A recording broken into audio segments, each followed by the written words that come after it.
Rob, okay ka lang? Marge, Paolo, salamat Kung hindi niyo ako tinulungan, I'd be dead by now.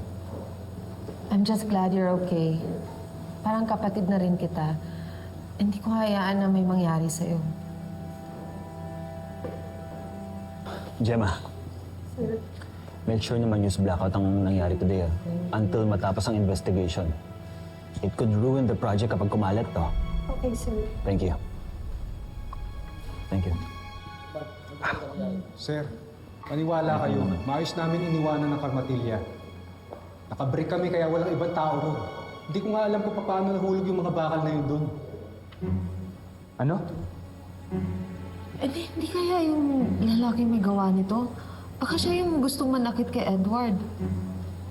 Sinong lalaki? Marge and I think na may outsider na nakapasok within the premises. Pero pinaikot ko na yung security natin. Wala silang nakita Nakapasok o pinapasok? Hindi kaya may inutusang pumasok dito para pagtangkaan ako? Sino ba dito may galit sa'yo para may motibong gawin yun? Excuse me? Wala akong kinalaman dito. Umaasa rin ako sa project na to. Kaya hindi rin ako papayag kung may mangyari masama man dyan kay Edward. May isang tao pa ang posibleng may gawa nito. Si Aldrin Castello. Hindi ba matindi ang galit niya sa pamilya natin nang dahil kay Mama? Nang dahil natanggal siya sa kumpanya? Malamang may kinalaman siya rito. There's only one way para makasigurado tayo. Kailangan niyo mahuli yung taong nakita ng asawa ko. Siya lang ang makakapagturo kung sino talaga nagpasimuno nito. Yes, sir. Maraming salamat.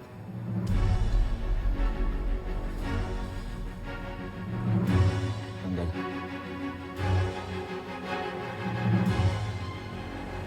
Jesus! You had one job!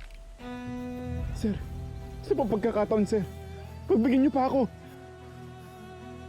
Dahil sa kapalpakan mo, mas mag-iingat na sila ngayon. Hindi ka na madaling makakalapit kay Edward. Pero sir, I don't give second chances. Lalo na sa mga taong panira sa plano mo.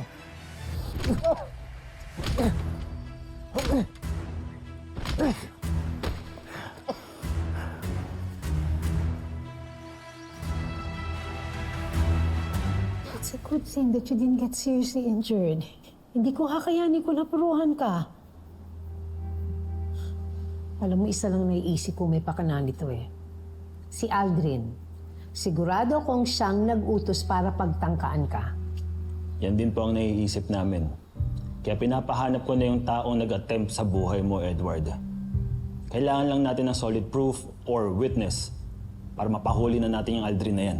I'll make sure he gets found. Magbabayad ang lalaking yon. Baka pwede ipopostpone muna natin yung Thanksgiving dinner tomorrow hanggat hindi pa nahuli yung gumawa nito. This shouldn't affect our plans. Tuloy pa rin natin ang event. Pa, it's not safe. You almost died out there. Tito Edward, we can celebrate it naman po at a later date. Ayoko ipakita dun sa taong may gawa nito na panalo siya nang dahil natatakot tayo o naduduwag tayo. Anak, we're still scared. Ano, antayin pa natin na may mangyari? Tama ang mama mo, Edward. Hindi tayo dapat matakot. Kailangan patunayan natin sa taong yun na solid tayo. United. At hindi tayo basta-basta magpapadala sa mga death threats niya, sa mga pananakot niya.